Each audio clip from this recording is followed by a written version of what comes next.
In today's video, I'm going to teach you how to create a new team in Figma.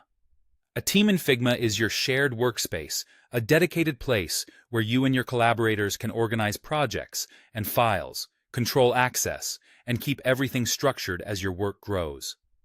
Start by opening Figma, either in your browser or the desktop app, and head to the File browser, which is your main dashboard. If you already have a design file open, click the Figma menu at the top and choose Back to Files to return to the home screen. You need to be in the File browser to set up a new team. In the left sidebar, locate the drop-down next to your current team or workspace name.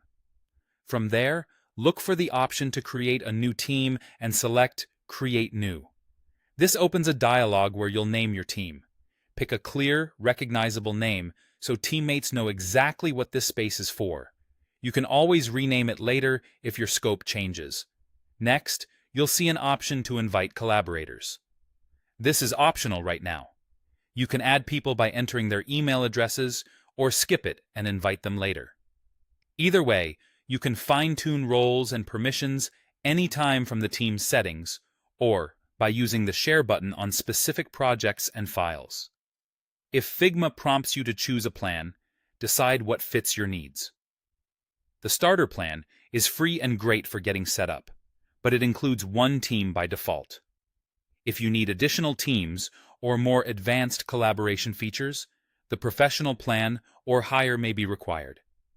Professional also unlocks more flexibility around permissions and organization, which can help as your team scales.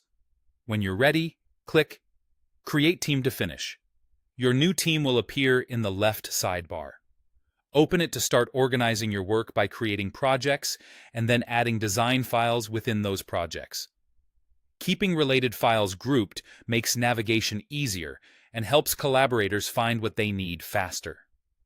If you don't see the Create New option, double-check that you're in the File browser and not inside a file, and remember that some plans limit the number of teams you can create. You can always adjust your plan later if your needs change. That's it. You've created a new team in Figma and you're ready to collaborate with confidence.